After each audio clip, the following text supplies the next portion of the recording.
बिस्मिल्लाहिर्रहमानिर्रहीम। My name is Abrar Ahmed और आज हम बात करेंगे first year biology chapter number 1। आज के हमारे टॉपिक का नाम है फाइलेटिक लाइनेज।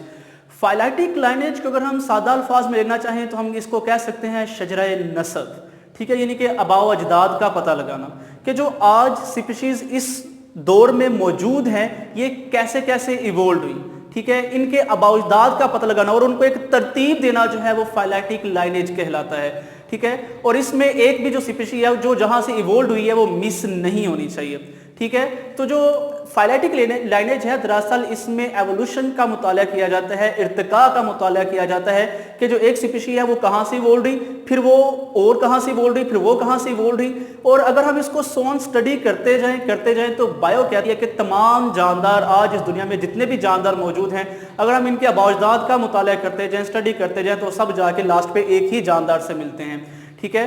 तो फाइलेटिक लाइनेज क्या है? Phyletic lineage is an unbroken, ठीक है, यानी कि ये जंजीर जो है वो तरतीब जो है वो टूटनी नहीं चाहिए, मिस नहीं होनी चाहिए, ठीक है। Phyletic lineage is an unbroken series of species, ठीक है। जो फाइलेटिक लाइनेज है वो एक अनब्रोकन जंजीर है, यानी कि बगैर टूटी एक जंजीर है किसकी? ऑफ स्पीशीज, यानी कि स्पीशीज की arranged in ancestor to descendant.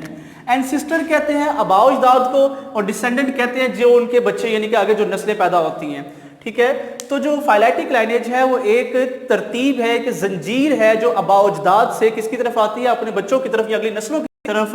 With each later species having evolved from one that immediately preceded it.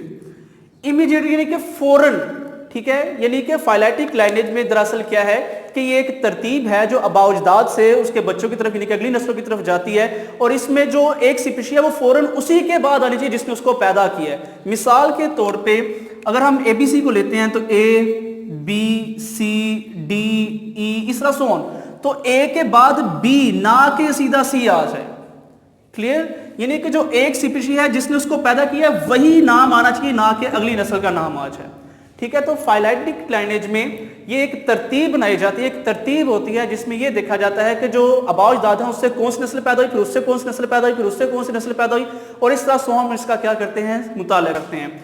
अब इसमें हम देखते हैं कि ये बायोडाइवर्सिटी आज जितनी भी इस दुनिया में बायोडाइवर्सिटी है वो सारी की सारी एवोल्यूशन के जरिए ही वजूद में आई है, ठीक है। तो आज इस दुनिया में जितनी भी जानदारों की इकसाम है, तादाद है, उसको क्या कहा जाता है? बायोडाइवर्सिटी। तो बायोडाइवर्सिटी दो अल्फाज से माखूज है। बायो से मुराद कोई जानदार और डाइवर्सिटी से मुराद होता है इकसाम, ठीक है। तो बायोडाइवर्सिटी यानी कि जानदारों की इकसाम। तो किसी इलाके में जो जानदारों की इकसाम और उनकी जो तादाद है उसको हम क्या कहते हैं? बायोडाइवर्सिटी, यानी कि number and variety of species in a place. एक जगह पे जानदारों की इकसाम और जो तादाद है उसको क्या कहा जाता है? बायोडाइवर्सिटी। हम देखते हैं टोटल बायोडाइवर्सिटी की तरफ कि इस दुनिया में टोटल बायोडाइवर्सिटी कितनी है, टोटल इकसाम कितनी है इसकी, ठीक है, तादाद कितनी है, बायोडाइवर्सिटी की इकसाम कितनी है।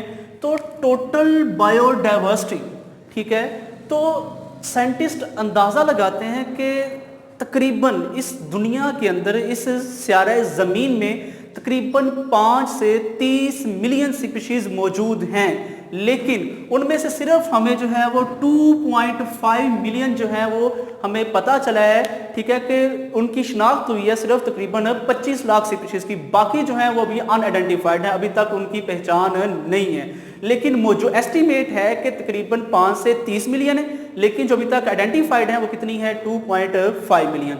अब जो 2.5 को अगर हम 100% कंसिडर करते हैं तो उनमें कौन कौन सी स्पीशीज की कितनी कितनी परसेंटेज है, तो हम देखते हैं कि परसेंटेज कितनी है इसकी।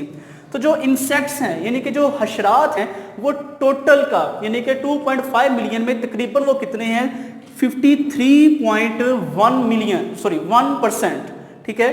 तो जो इंसेक्ट्स हैं वो 53.1% है, ठीक है। जो वेस्कुलर प्लांट्स हैं यानी कि जो पौधे हैं वो 17.6 यानी कि 17.6% है, ठीक है। एनिमल्स अदर देन इंसेक्ट्स, हशरात के अलावा जितने भी जानवर हैं, ठीक है, उनकी जो तादाद है वो तकरीबन 19.9% है। और जो फंजाई, अल्जी, प्रोटोजो और प्रोकैरियोट्स हैं इनको मजमूई तौर पर अगर देखा जाए तो इनकी तादाद जो है वो 9.4% है। इस तरह ये सब उसकी क्या है? बायोडाइवर्सिटी की परसेंटेज है कि कौन कौन से जानदारों की कितनी कितनी परसेंटेज इस दुनिया में मौजूद है।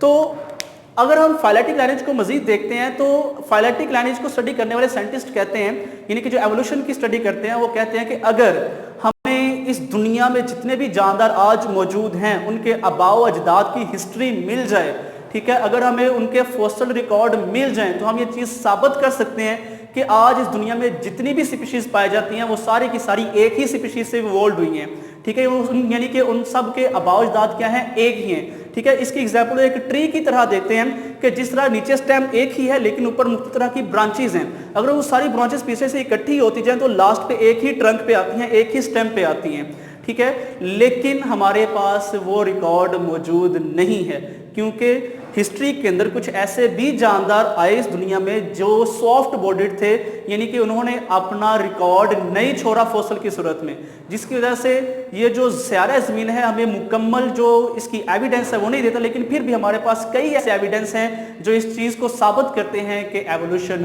हुई है। अगर इस पूरे टॉपिक में आपको कोई भी किसी किस्म का मसला हो, कोई क्वेश्चन हो तो आप हमें कमेंट में बता सकते हैं। वस्सलाम।